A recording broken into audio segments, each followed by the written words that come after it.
안녕하세요.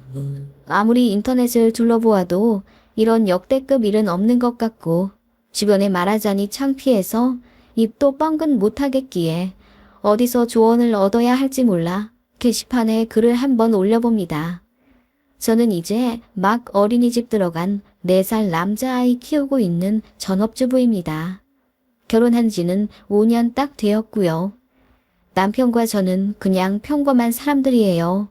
저는 중소기업 총무부에서 일했고 남편도 같은 회사 인사팀에서 재직 중일 때 만나 연애하고 결혼식 올려 소박하게 살고 있습니다. 양다 부모님들 상황도 그냥 평범한 수준인데 조금 다른 점은 남편은 친부모님이 이혼하셨고 어머님만 재혼하신 상태였습니다.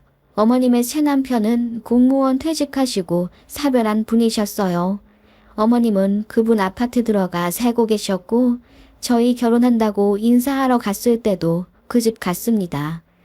아버님은 고향인 충남 시골로 내려가 살고 계셨고 재혼 안 한 상태로 쭉 싱글이셨다고 하더라고요. 남편 어릴 때부터 친부모님 2분 서로 안 맞아 자주 다투는 걸 보았고 결국 고등학교 2학년쯤 이혼했다는데 남편은 부모님의 이혼을 계기로 아주 일찍 독립생활을 시작했다고 합니다. 대학도 혼자 힘으로 들어갔고요. 어머님이나 아버님 2분 다 자식한테 쿨한 편이라 연락도 자주 안 했다고 하네요. 이혼 후 바로 시골에 내려가신 아버님은 그렇다 치지만 그래도 가까이에 사는 어머님은 자식 어떻게 사는지 들여다볼 만도 한데 자취방에 한 번도 찾아오지 않으셨다고 하네요. 그리고 제 남편 대학생이던 시절 군대 가 있을 때 말없이 재혼하셨다고 하네요. 아버님만 제 남편 성인 될 때까지 월세 내주고 생활비 보내주셨다고요. 그래서 그런지 남편은 부모님에게 큰 기대도 없고 이렇다 할 정도 없는 것 같았어요. 다만 아버님이랑은 간간히 연락도 했고 또 제 남편이 몸이 많이 안 좋아져 수술을 받게 될 일이 있었는데 그때는 아버님이 오셔서 병간호하고 내려가셨다고 해요. 어머님은 바쁘셨다는 이유로 모른 척 하셨다는데 나중에 알기로는 재혼한 새아버지가 전 남편 자식 만나는 걸 싫어했다고 하네요. 결혼 전 저에게 이런 이야기를 해주며 부모님이 본인에게 큰 관심이 없으니 결혼하고 나면 시집살이랄 것도 없을 거라고 했죠. 그런데 결혼식 때 어머님 때문에 너무 난감한 일이 있었습니다. 저희 결혼할 때 시어머니가 갑자기 혼주석에 새아버지를 앉히겠다고 고집을 부리시더군요. 남편은 당연히 안 된다고 했죠. 결혼하는 자식의 친부모님이 앉아야 하는 자리이며 아버지가 버젓이 살아계시고 또 본인은 새아버지 만난 적도 없는데 어떻게 혼주석에 앉히고 감사하다 인사를 할 수 있겠냐고 노발대발 화를 냈습니다. 그러자 어머님이 이제 결혼하고 나면 며느리랑 우리 집 드나들며 밥 얻어먹어야 할 텐데 내가 네 새아버지한테 면목이 없잖니. 그리고 네 새아버지 재산을 홀랑 본 자식들한테 가면 좋겠어? 너도 어느 정도 콩고물 먹고 싶으면 결혼할 때 혼주석은 우리가 앉게 해라. 새아가 너도 동의하지? 라고 하시더군요. 저는 그 말 듣자마자 남편이 아니라고 하면 저도 아니라고 했더니 둘이 똑같이 철이 없고 뭘 모른다고 타박하시더군요. 그리고 남편한테 일평생 관심도 없었으면서 이제 시어머니 된다는 이유로 설레서 그러신 건지 저에게 예물 예단 어떻게 할 거냐고 신나서 물어보시더라고요. 솔직히 뭐 하나 보태준 것도 없으면서 다들 궁리만 하시는 게 너무 얄미워 보였습니다. 그리고 당신 자식은 나 몰라라 하셨으면서 이제와 대접받겠다는 속셈이 느껴져 제가 더 화가 나더라고요. 남편도 본인 어머니의 예상 외의 행보에 너무나 당황했어요. 평소 때처럼 결혼을 하든 말든 어떻게 올리든 말든 상관도 안 할 거라고 생각했거든요. 그런데 갑자기 시자짓을 해대니 얼마나 당혹스럽고 짜증났겠어요. 그래서 남편이 시어머니에게 혼주석은 아버님만 앉힐 거라고 선언해버리고 연락 끊었습니다. 시어머니께 결혼 어디서 하는지 알려주지도 않았어요. 그래서 어머님이 저한테 전화해서 울고불고 화내고 그랬는데 남편 뜻에 따라 저도 차단했습니다. 그렇게 혼주석에는 아버님만 앉힌 채로 결혼식을 올렸던 일이 있습니다. 어머님과는 그대로 연이 끊기는구나 생각했지요. 결혼하고 저 아이 낳을 때도 남편이 어머님께 연락 안 했어요. 손주 생긴 걸 계기로 결혼식 때처럼 황당한 갑질 하실까 봐요. 아버님께만 연락드렸는데 아버님이 눈물 흘리시더라고요. 그거 보고 남편도 뭔가 속으로 느낀 바가 있었는지 그 이후로는 아버님과 연락을 자주 하더라고요. 알고 보니 아버님은 결혼 생활 하던 시절 사정이 있어 사기를 당하셨고 어머님과 이혼하면서 많이 유의기소침해지셔서 아들한테도 연락을 잘 못하셨던 거래요. 그러다 지금은 경제적인 상황도 많이 좋아졌고 또 본인을 미워한다고 생각하던 아들이 결혼한다고 며느리도 데려오고 또 손주 생겼다고 보러 오라고 하니 감격하신 것 같더라고요.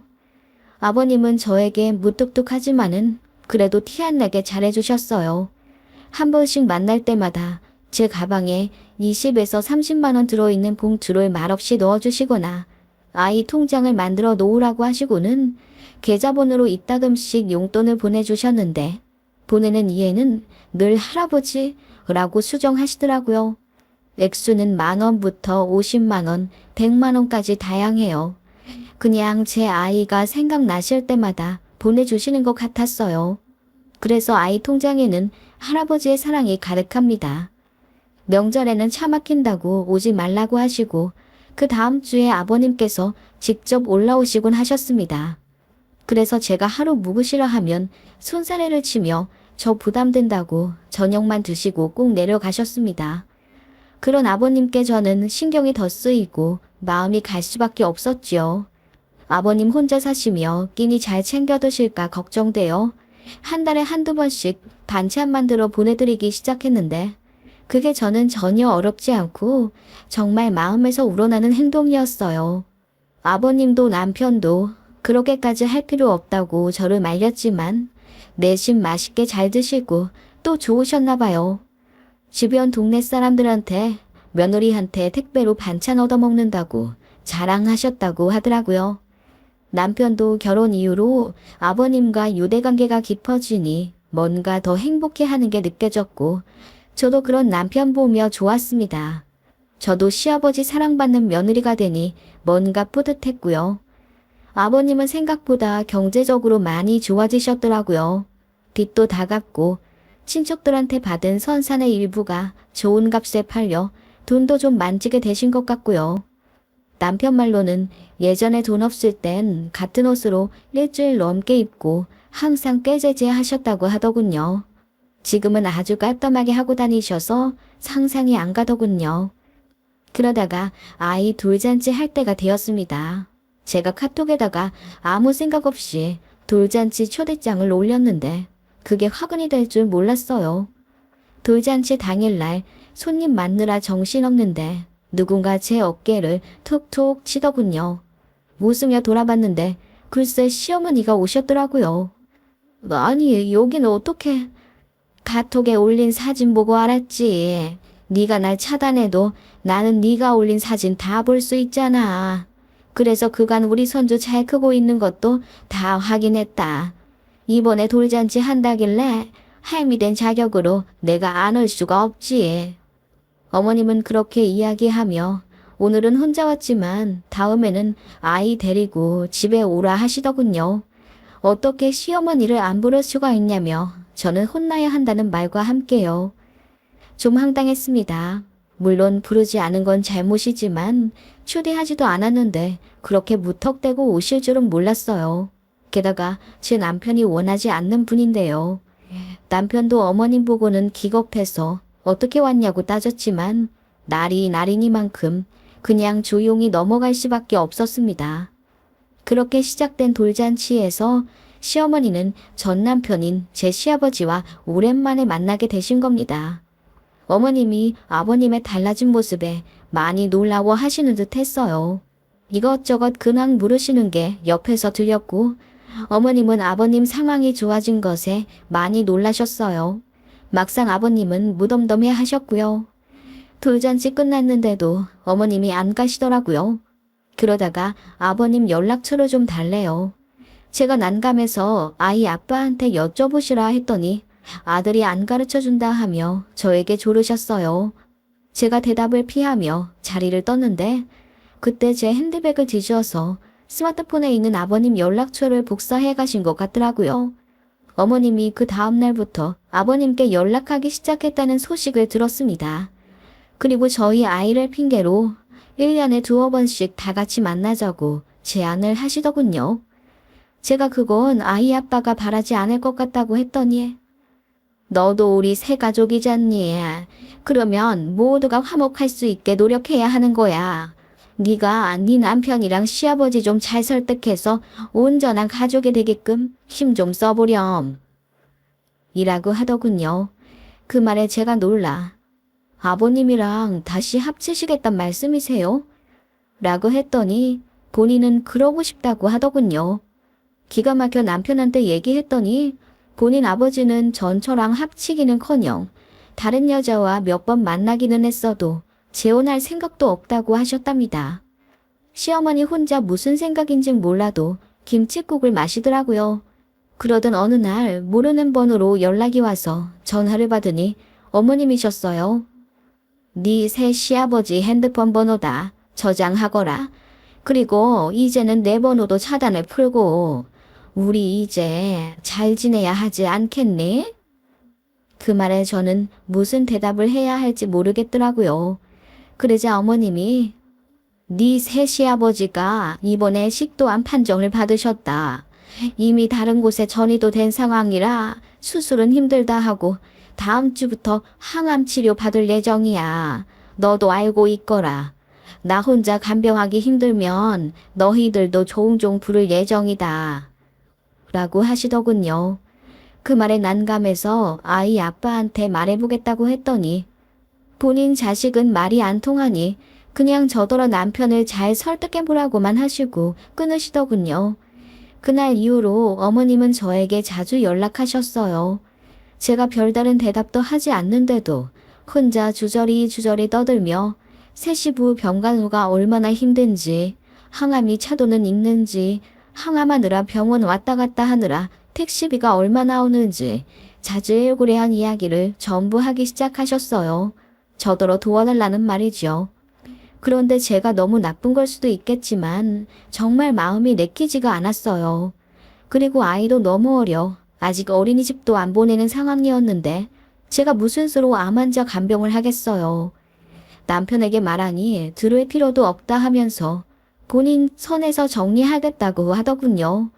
그리고는 시어머니한테 300만 원만 보내도 되냐 저에게 허락을 구하고는 바로 입금했어요. 본인 선에서 최대로 성의 표시하는 거라며 잘 알지도 못하는 분을 자꾸 아버지라 칭하며 아들 노릇 바라지 말라고 했답니다. 새 시부는 경과가 딱히 좋진 않으셨던 것 같아요. 항암이 안 듣진 않았지만 잘 듣지도 않은 것 같고요. 입맛이 없어 잘 드시질 않으니 노쇠해지고 예민해져서 어머님만 더 힘드신 듯 했습니다. 항암 들어가기만 하면 어머님은 저에게 전화해 시시콜콜 넋도리를 하시곤 했는데 이 핑계 저 핑계 대며 빨리 끊어버리는 것도 곤욕이었습니다. 그렇게 1년 정도 지났을까? 어머님이 저희랑 식사를 하며 이야기 좀 하고 싶다 하시더군요. 새 시부가 돌아가실 것 같으니 그에 관해 저희 부부와 진지하게 할 이야기가 있다고 하시면서요. 남편은 들을 필요 없으니 약속도 잡지 말자고 했지만 어머님이 급기야 저희 집에 막무가내 찾아오셨어요. 저희 아이 돌잔치 때 어떻게 알아내셨거든요. 그때 남편이 집에 없을 시간이라 저도 사람 없는 척하며 문도 안 열어주고 싶었는데 어머님이 너무 쾅쾅 문을 두들겨서 아이가 우는 바람에 어쩔 수 없이 열었습니다. 어머님은 제가 내어드린 커피를 훌쩍 마시며 이야기하셨습니다. 네 새 시아버지 항암이 잘 되지가 않아. 암 크기가 줄어들었다가 다시 나빠졌다가 반복하는 걸 보니 몇 년 남지 않은 모양이야. 그런데 내가 너무 힘들구나. 나도 나이가 60이 넘었는데 어떻게 암 환자 간병을 도맡아 하겠니? 전초와 낳은 본자식들 있다고 하셨잖아요. 그 집 자식들은 뭐 하길래 새 어머니한테 친부 병수발을 맡기세요? 거기도 콩가루야. 사정이 있지만 다 말할 순 없고. 그 새끼들은 지들 아빠가 빨리 천당 가기만을 바라는 인간들이야. 어쩌면 그게 기회일 수도 있고. 우리 집 새양반이 경기도 이천에 땅이 좀 있는데 돌아가시기 전에 차에 구슬려서 나랑 우리 아들 앞으로 지분 좀 받게 하려고.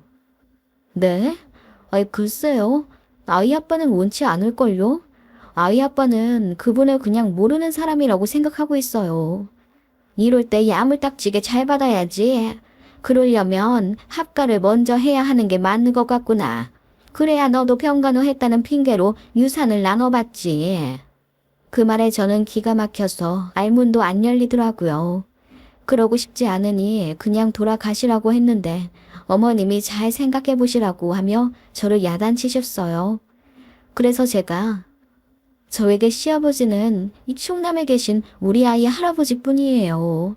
저랑 아이에게도 잘해주시고 또 저도 섬기고 싶은 마음이 드는 좋으신 분이고요. 모시고 살 거면 그분을 모시지. 애아빠가 인정하지도 않는 분을 아버님이라 부르며 모시고 싶진 않네요. 그럴 이유도 없고요. 라고 했더니 시어머니 얼굴이 새빨갛게 달아오르더라고요.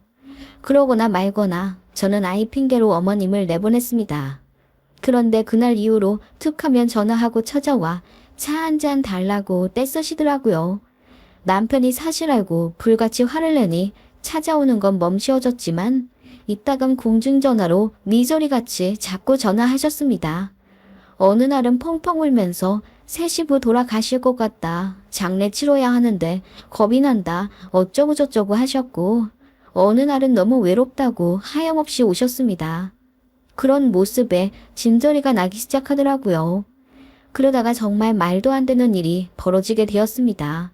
어머님이 시아버지, 즉 어머님의 전 남편이자 제 남편의 친부에게 찾아가셨나 보더라고요. 그리고는 본인의 재혼은 전혀 행복하지 않았다며 돌아가서 다시 합치자고 하고 싶었는데 어쩔 수 없이 살아온 세월이었다고 했답니다. 그리고는 현 남편이 암 걸려 곧 운명할 것 같은데 본인은 외로워 혼자는 못 살겠으니 다시 합치자고 하셨다네요. 아버님이 그러고 싶지 않다고 하셨는데도 어머님이 울고불고 난리를 치며 떼를 쓰셨다더군요. 그리고는 제 이야기를 하며 며느리가 시아버지를 모시고 살고 싶다고 했다는데 잘 구슬려서 이번 기회에 아들네랑 합치라고 하셨답니다. 그러면서 본인도 끼고 싶다고 하셨다고요. 그 이야기를 아버님이 제 남편에게 하셨고 남편이 저에게 전해주었습니다. 듣자마자 소름이 돋아서 정신이 혼미해지더라고요. 어머님은 저에게 자기 현 남편과 함께 합가를 하자고 했고 또 전 남편한테 가서는 다시 재혼해 아들네랑 살자고 한 거잖아요. 솔직히 정말 치매라도 걸리신 건 아닐까 싶었습니다. 정상이라면 할 수 없는 일과 말을 하고 계시니까요. 그러다 어머님이 집에 또 찾아오셨기에 문을 안 열어드렸습니다. 쾅쾅거려도 안 열고 경비실의 말에 내쫓아 버렸습니다. 그랬더니 화가 나셨는지 전화를 엄청 하시더군요. 안 받고 전부 차단했더니 끈질기게 공중전화 여기저기 옮겨다니며 저에게 전화를 하셨고 저는 정말 노이로제에 걸릴 지경이었어요. 그러다 화가 나 받았더니 어머님이 더 크게 소리 지르며 네가 어떻게 나한테 그럴 수 있니? 온전치 못한 가정이라고 날 무시하는 거야. 아무리 그래도 나는 네 시어머니다. 그리고 내가 이러는 거 다 니들 위해서야. 라고 하시길래 제가 사실을 다 알았으니 그만하라고 했어요. 어머님이 아버님께 찾아가 아들네랑 합치자고 하셨다던데 저한테는 현 남편이랑 같이 합가하자 하시지 않았냐고 했지요. 그랬더니 적반하장으로 그게 뭐 어때서 그렇냐 하시더군요. 큰 아파트 가서 제일 작은 방에 현 남편, 즉 제 새 시부를 눕혀놓고 저랑 어머님이 번갈아 뒤치다꺼리 해주면 된다 하시더군요. 그리고 남편 친부랑도 다시 잘 지내고 싶으니 사정 잘 말해 불러다 같이 사는 방향으로 하고 싶답니다. 저희가 결혼해 시어머니가 되니 이제 공경받고 살고 싶다나? 그게 소망이자 꿈이래요. 어차피 현 남편은 얼마 못 가 저 세상 사람 될 텐데 본인도 살 길 찾아봐야 하지 않겠냐고 하는데요. 저는 어머님의 순간 인간 같아 보이지가 않았어요. 그리고는 제 시아버지가 예전과는 다르게 돈도 좀 있고 행색도 깔끔해지니 마음이 변했다면서 지금 남편이랑 사별하면 바로 합칠 거라네요. 그러니 저더러 처신을 잘하래요. 지금처럼 시어머니 대접 안 하면 단단히 혼날 각오 하라고요. 듣다 못해 제가 소리를 지르며 말이 되는 소리를 하시라 화를 냈습니다. 시아버지 둘을 모시고 살라는 말씀이세요? 아니, 뭐 당장 그렇게 하자는 건 아니고 네 새시부 몸 더 안 좋아지면 그때 단단히 혼날 각오는 어머님이나 하셔야겠는데요? 그 나이 먹도록 나이값도 못하시고 이렇게 사시는 이유가 뭐예요? 부끄럽지도 않으세요? 제정신이 아니신 것 같네요. 한 번 더 연락하면 그냥 당신 아들 이혼남 만들어버릴 겁니다. 라고 하며 인생 그렇게 살지 마시라 했습니다. 그 죄로 받는 벌이 우리 아이한테 갈까 무서우니 아예 연 끊고 살자고 악다구니로 소리를 질렀더니 당황했는지 아무 말 못하시더군요. 나도 건들면 무서운 사람이라며 그동안은 정말 시어머니라 참아드렸는데 더 참아드릴 필요 없고 한 번도 이렇게 사람을 못 살게 구면 당신 현 남편 친자식들한테 연락해서 그나마 받을 재산도 못 받게 만들어버릴 거라고 했습니다. 그랬더니 뭐 그렇게까지 해야 하냐면서 벌벌 떠시더군요. 남편한테 이야기했더니 남편이 피가 거꾸로 솟는 기분이라며 바로 어머님께 찾아가 동네 사람들 앞에서 개망신을 줬다고 하네요. 이제 아들 없는 셈 치라고 한 번 더 연락하면 경찰 신고한다고 했더니 주변 상인들이며 주민들이며 다 나와 혀를 끌끌 차고요. 그날 이후로 어머님의 연락은 없었습니다. 그런데 또 찾아올까봐 노이로제에 걸렸는지 불안해지더라고요. 그래서 이사를 알아보고 있는데 아이는 이제 막 어린이집에 들어가 적응 중이라 이게 잘하는 짓인지 모르겠습니다. 이 정도까지 했는데 어머님 이제 안 찾아오시겠죠? 저희 시어머니 진짜 대단하지 않나요? 이런 분이 내 시무라니 너무 창피합니다.